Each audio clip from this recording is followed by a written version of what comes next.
Oh, 54. Ini Siap. ayat 27. 54 juga. Ayat 27 kan? Ya, ya. Wa naskum alama fasmatan. Fasmatan kau sahabat? Tak nampak. Fartakibhum. Tak kira. Sekejap. Oh, 27. Ustaz, fartakib tu dia punya ah, fi'il amal irtakib kan Ustaz? Yalah, tapi oleh Daripada huruf irtakib fi'il amal. betul. nah. Tulis sini. Fasmatan. Fi'il amal Ya. mabni ala sukun. Betul.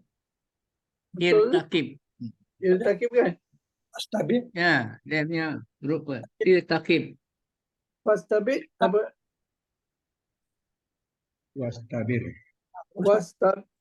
Al-fa'il domain mustatir je. Fi Ah. wajah takdir anta. Takdirihu anta. Kalau tengok saya punya ni dikata maktub. Maktub. Maktub ala Wasbir maktub. maktub maknanya ikutlah. Dia mengikut itakib. Jadi kalau itakib itu adalah amar. Kalau itu adalah fa'il amar. Jadi wastabik pun adalah juga fa'il amar. Maktub. Maktub. Maktub ala iktabik. Itakib. Wa jumlah ismiyah maqul qaulu aidan. Jadi kedua-duanya itu adalah fa'il amar. Okey. Okey. Fa'il amar, tapi fa'il amar tu dia kata dia adalah jawab syarat. Jawab syarat kepada Fanatun. ajaliha. Jawab syarat kepada apa? Kepada Fitnatan. jadi inna mursilu, sesungguhnya kami telah menurunkan nakatin. Nakatin itu Unta. kami telah menurunkan Unta betina. unta betina. Jadi unta betina itu adalah dia punya syarat dia. Fitnatan lahum fartaktum. Jadi dia punya jawab syaratnya fa tu. Fartakibtum. Fartakibtum. Di fatakib tu jawab syarat kepada diturunkan unta. Dia turunkan unta tu apa dia punya, kalau kami turunkan unta ataupun kami telah turunkan unta, itu satu syarat dia. Apa jawab syaratnya? Tunggulah kamu. Tunggulah kamu. Fastakib. Kamu tu adalah jawab kepada mursalu naqatin. Oh.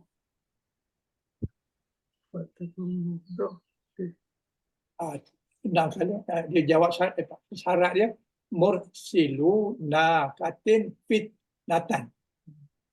Jadi mursilu syaratnya kami turunkan unta sebagai fitnah. Pada siapa? Lahum. Fartakibhum. Jadi jawab syaratnya fartakibhum. Tunggulah kamu. Dan wastabir. Dan bersabarlah kamu. Jawab syaratnya suruh tunggu dan suruh bersabar.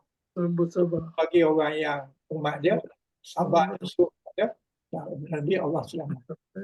Syarat dia diturunkan unta sebagai fitnah. Ayat ni agak berlapis-lapis lah dia punya. Ada syarat lagi. Ada syarat, ada maf'ul ajali dan ada amar dan sebagainya. Tidak mudah juga. Kalau baca ayat ni je memang payah dapat, kena baca yang depan dia kan. Tapi dalam buku kuning Ustaz simple je Ustaz. Ya. Dia tulis fartakibhum alfa haraf atof al-takibhum fi'il amar mabni ala sukun. Sama juga dengan wastabir tadi. waw tu harf ataf, lepas tu astabid tu fi'il amar mabni ala sukun. Itu saja yang diberi dalam buku kuning simple. Buku kuning. Ha. Kita ubah sikit buku lain yang Sebab kalau tengok fa tadi kan, kalau Ustaz kata tadi dia ada jawab syarat kan. ya. Maka apa berlaku macam ni? Maka jadi di sini tak ada ditunjuk, dia kata itu huruf atau macam tu je lah. Jadi tidak mudah jugalah untuk apa ayat ni. Kalau Tapi okeylah tu Ustaz, penerangan Ustaz tu dah jelas lah tu. Boleh lah. Ustaz tu tambah sikit. bukulah, Faham tujuan dia tu. itulah dia begitu. Okey. Okey. Okey, Ustaz. Ada soalan lain lagi? Kalau tak ada, kita berhenti sini dululah. Okey. Okey. InsyaAllah akan kumpul lagi di minggu hadapan. Hmm. Ini 10 17 bulan. 17. Hari ini tu. Hari ini 10. 17 bulan lah. 17. Okey. 17. InsyaAllah.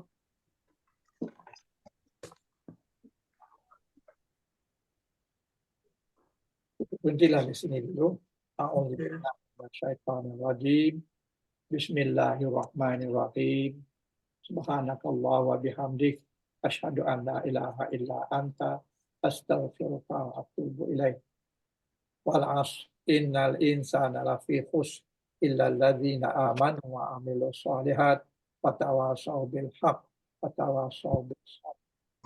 Alhamdulillah nahmaduhu wa nasta'inuhu wa nastaghfiruhu wa na'udzu billahi min syarri anfusina wa min sayyiati a'malina. Wa man yahdihillahu mudhillalah wa man yudlil fala hadiyalah. Ya Allah, hanya segala pujian bagimu ya Allah. Kami sentiasa memujimu ya Allah. Kami meminta pertolongan dan meminta keampunanmu ya Allah. Dan kami berlindung denganmu ya Allah daripada kejahatan diri kami dan daripada keburukan amalan kami.